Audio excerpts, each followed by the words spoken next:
북한은 핵을 포기할까? 한반도 비핵화는 사실상 어려워졌다는 예측 속에 트럼프와談判에 실패한 북한이 결국 핵을 다른 유인책과 바꾸지 않을 것이라는 분석이 나왔다. 자연히 대북 정책의 변화가 필요하다는 주장으로 이어진다. 그동안 북한의 핵 개발을 두고 남한에서는 미국과 관계 정상화를 위한 협상 카드라는 평가가 많았다.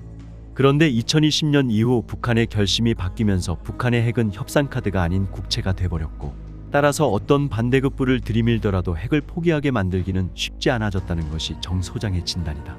북한이 처음부터 핵을 이렇게까지 고도화하려 한 것은 아니다. 김정은은 2010년대 중반까지만 해도 초기 단계에 머물렀던 핵무력을 신속하게 완성했고, 이를 토대로 미국을 상대로 힘의 균형을 이룬 만큼 비핵화까지 테이블에 올려놓고談判에 나선다는 결심을 했다고 분석했다.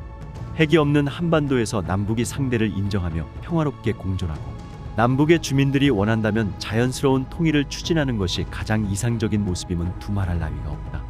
하지만 지금의 국제정세와 한반도에서 비핵화와 평화 공존을 추진하겠다고 한다면 너무 낭만적으로 보이는 것 또한 사실이다.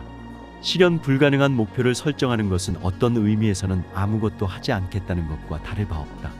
이어 소상하게 소식을 전해드리겠습니다. 충격적인 북한 내부 소식통에 따르면 김정은이 핵을 절대 포기하지 않겠다는 의지를 천명했다. 특히 북한은 최고인민회의에서 핵무력 정책을 법령으로 채택하기도 했는데, 이를 두고서는 핵보유국으로서 미국과의談判을 준비하고 있는 것이라는 분석이 나온다. 조선중앙통신 등 북한 매체에 따르면 김정은은 이번에 열린 최고인민회의 제14기 제7차 회의 시정연설에서 미국이 노리는 목적은 우리의 핵 그 자체를 제거해버리자는 데도 있지만, 궁극적으로는 핵을 내려놓게 하고 자위권 행사력까지 포기 또는 멸세하게 만들어 우리 정권을 어느 때든 붕괴시켜버리자는 것이라고 무시무시한 말을 했다.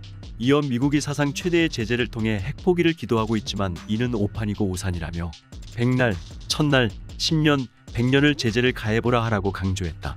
그러면서 지금 겪고 있는 곤란을 잠시라도 면해보자고 나라의 생존권과 국가와 인민의 미래의 안전이 달린 자위권을 포기할 우리가 아니며, 그 어떤 극난한 환경에 처한다 해도 핵적 수국인 미국을 전망적으로 견제해야 할 우리로서는 절대로 핵을 포기할 수 없다고 밝혔다. 특히 북한은 핵무력 정책을 법령으로 채택해 핵무기의 관리와 운용에 대한 기준과 원칙을 법제화했다. 실제 통신은 이날 조선민주주의인민공화국 최고인민회의 법령 조선민주주의인민공화국 핵무력 정책에 대하여라는 제목의 기사를 별도로 게재해 채택된 법령의 내용을 자세히 공개했다. 이에 따르면 해당 법령은 핵무력의 사명, 핵무력의 구성, 핵무력에 대한 지휘 통제, 핵무기 사용 결정의 집행, 핵무기의 사용 원칙, 핵무기의 사용 조건, 핵무력의 경상적인 동원 태세, 핵무기의 안전한 유지 관리 및 보호, 핵무력의 질량적 강화와 갱신, 전파 방지, 기타 등 총 11개 조항으로 구성됐다. 특히 북한 당국은 세 번째 조항 핵무력에 대한 지휘 통제에서 핵무력은 김정은의 유일적 지휘에 복종한다며, 국무위원장은 핵무기와 관련한 모든 결정권을 갖는다고 명시했다. 또 해당 법령 조항에서는 국가 핵무력에 대한 지휘 통제 체계가 적대 세력의 공격으로 위험에 처하는 경우 사전에 결정된 작전 방안에 따라 도발원정과 지휘부를 비롯한 적대 세력을 괴멸시키기 위한 핵타격이 자동적으로 즉시에 단행된다고 명시하고 있다. 유사시 기존에 수립된 핵공격 계획이 자동으로 시행된다는 것으로 핵무력을 공격적으로 사용하겠다는 뜻으로 해석된다.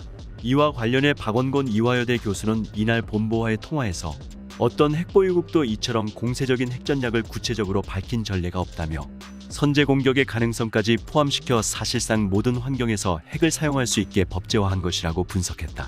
북한은 법령의 6번째 조항 핵무기 사용 조건에서 인민의 생명안전에 파국적인 위기를 초래하는 사태가 발생하여 핵무기로 대응할 수밖에 없는 불가피한 상황이 조성되는 경우 핵무기를 사용할 수 있다고 규정했는데, 이에 대한 구체적인 상황이 적시되지 않았기 때문에 자의적 해석이 가능하다는 게 박 교수의 설명이다.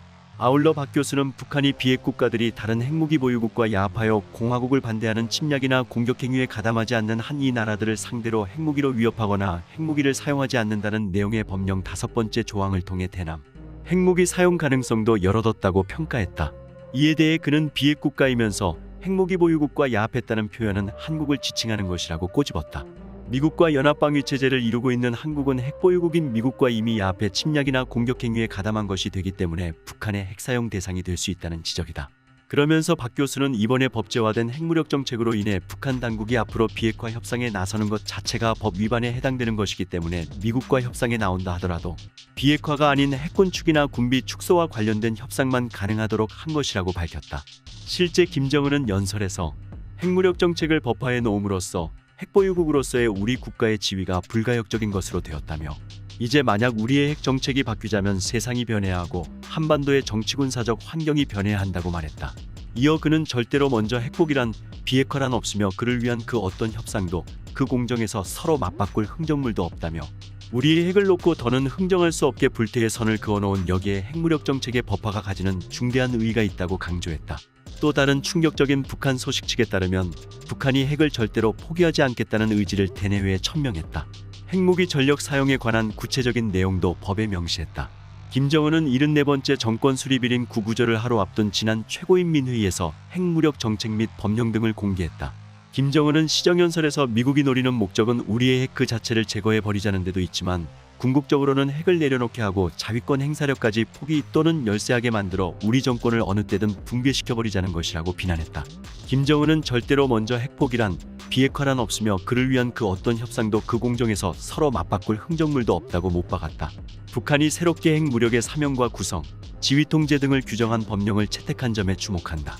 핵을 어떠한 상황에서 어떻게 사용하겠다는 계획을 11개의 조항에 넣었다. 핵무기 사용 명령 권한을 김정은만 갖도록 했다. 핵 지휘 명령 체제를 1인으로 규정한 것 자체가 위험천만한 일이다.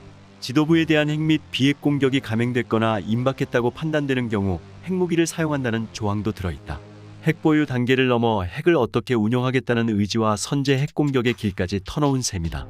비핵화 협상에 임하는 것 자체가 법령 위반이라는 논리가 나온다. 북한이 지난 2016년 7차 당대회 때 먼저 핵무기를 사용하지 않을 것이라고 했던 데에서 180도 바뀐 상황이다. 또한 러시아의 우크라이나 침공에서 보듯 핵을 포기할 경우 북한도 언제든지 안보 위협에 직면할 수 있다는 위기감을 반영한 것으로 풀이된다. 김정은은 핵을 대가로 개선된 경제생활 환경을 추구하지 않을 것이라고 주장했다. 이미 북한은 7차 핵실험 준비를 완료한 상태에서 김정은의 정치적 결심만 남겨두고 있는 상황이다. 핵사용 계획을 법제화한 것은 한국을 비롯한 국제사회에 대한 명백한 협박이자 도발이다. 북한의 핵고집은 국제사회로부터의 고립을 자초하고 북한 주민의 경제난을 심화시킬 뿐이다. 북한은 긴장 완화를 위한 대화 테이블에 즉각 앉아야 한다. 악마 같은 김정은은 대체 왜 이러는 걸까요? 김정은을 하루빨리 제거해서 북한 주민들을 위해 노력이 필요할 때인 것 같습니다. 정성산TV 좋아요, 구독, 알림은 큰 힘이 됩니다. 후원해주시는 모든 분들께 가열차게 멸공.